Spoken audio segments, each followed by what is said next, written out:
লাগাতার এরা খবর করেছিল, অনেক এদেরকে বারণ করেছে, তাও এরা সত্য খবর পরিবেশন করার জন্য পিছপা হয়নি, হুমকি টুমকি অনেক দিয়েছিল। অবশেষে দেখলাম এর উপর আক্রমণ হয়েছে, প্রাণঘাতী হামলা চালিয়েছে। তবে আমি আশা করব এই যে সাংবাদিকের উপরে হামলা চালিয়েছে, আমি একজন ভাঙড়ের যেহেতু সাংবাদিক, সে ভাঙড়ের প্রতিনিধি হিসাবে, জনপ্রতিনিধি হিসাবে যদি আমার কাছ থেকে সহযোগিতা চাই, সম্পূর্ণ সহযোগিতা দিয়ে দেবো, আমি লড়াই করব। সরকার সাহেব ইতিপূর্বে অবাঞ্ছিত অনেক মন্তব্য করেছেন, আমাদের নামে করেছেন। আমাদের নামে করতে করতে দেখলাম শওকত মোল্লা সাহেব বা তার ঘনিষ্ঠ মানুষের কিছু অন্যায়গুলোকে যারা তুলে ধরছিল তাদের বিরুদ্ধে হুঙ্কার দিয়েছিলেন, মারার নিদান দিয়েছিল। আজকে খবর পেলাম হাতিশালাতে, যাকে আমরা 6 লেন বলে জানি, সেখানেও আশপাশে এলাকাতে একটি ডিজিটাল প্ল্যাটফর্মের সাথে কাজ করেন এক সাংবাদিক, তার উপরে আক্রমণ হয়, যেখানে শওকত মোল্লা তার অদূরেই ছিলেন। আমরা যতটুকু খবর পাচ্ছি শওকত মোল্লা বকলমের নেতৃত্বেই আক্রমণ হয়েছে, কারণ ইতিপূর্বে বলেছিল এটা হয়েছে।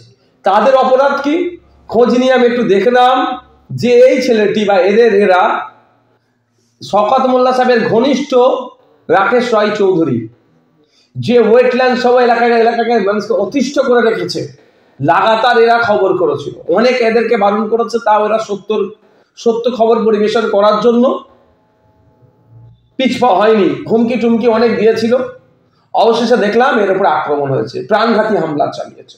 তবে আমি আশা করব এই যে সাংবাদিকের উপরে হামলা চালিয়েছে, আমি একজন ভাঙড়ের যেহেতু সাংবাদিক, সে ভাঙড়ের প্রতিনিধি হিসাবে, জনপ্রতিনিধি হিসাবে যদি আমার কাছ থেকে সহযোগিতা চাই, সম্পূর্ণ সহযোগিতা দিয়ে দেবো, আমি লড়াই করব।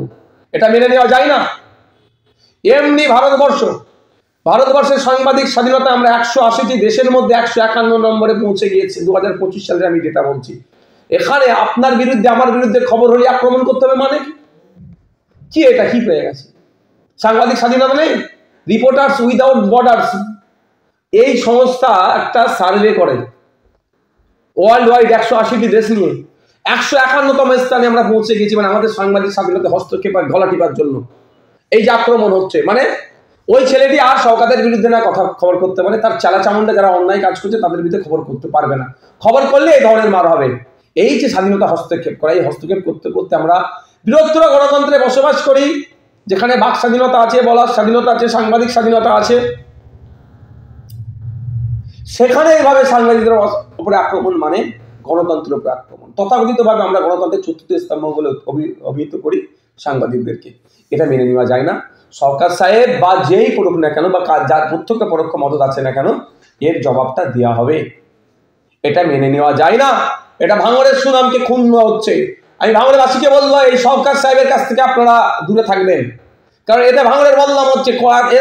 ইতিপূর্বে অনেক হিংসা অনেক হয়েছে, ভাঙড়ে বদনাম করেছে। তারপরে আমি ভাঙড়ে যাওয়ার, ভাঙড়ের মানুষ আমাকে গ্রহণ করার পরে রক্তদান, বিভিন্ন সামাজিক অনুষ্ঠান করার আস্তে আস্তে ভাঙড়ের সুনাম রাজ্যে ছড়িয়ে পড়ছে। ঠিক সরকার সাহেব এন্ট্রি হলো, তার দলের লোককে খুন করছে, আমাদের দলের লোককে খুন করছে, এইসব চলতে চলতে আবার সাংবাদিকের উপর আক্রমণ। এটা কিন্তু ভাঙড়ের ইতিহাসে ছিল না, আমার জানা নাই সাংবাদিকের উপর আক্রমণ। এইটা হলো ভাঙড়ের বদনাম হচ্ছে। এখন হেডলাইন কি হবে? ভাঙড়ের সাংবাদিক আক্রান্ত, ভাঙড়ের সাংবাদিক আক্রান্ত। বদনামটা কারা হচ্ছে? ভাঙড়কে করা হচ্ছে। তাই ভাঙড়ের সহজ সরল সাদাসিধে মানুষকে বলবো, এই শওকত সাহেব নামক যে নটোরিয়াস ক্রিমিনাল আছে, এর কাছ থেকে গণতান্ত্রিক প্রক্রিয়া একে ভাঙড় থেকে বিতাড়িত করতে হবে, রাজ্য থেকে গণতান্ত্রিক প্রক্রিয়াকে বিতাড়িত করতে হবে, নাহলে ভাঙড়ের নাম রাজ্যের নামে খারাপ করবে।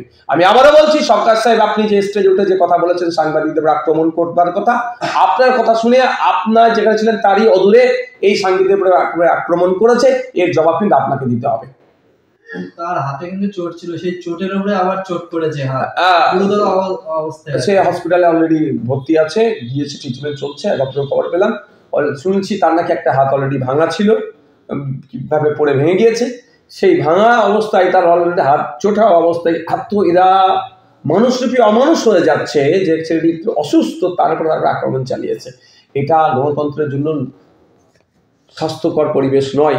তৃণমূল কংগ্রেসের সুপ্রিমো নিশ্চিতভাবে এই খবরটি পৌঁছাবে তার কাছেও বলবো যে এই নটোরিয়াস ক্রিমিনালের হাতে যদি আপনি দায়িত্ব তুলে দেন, বাংলার গণতন্ত্র সংকুচিত হচ্ছে।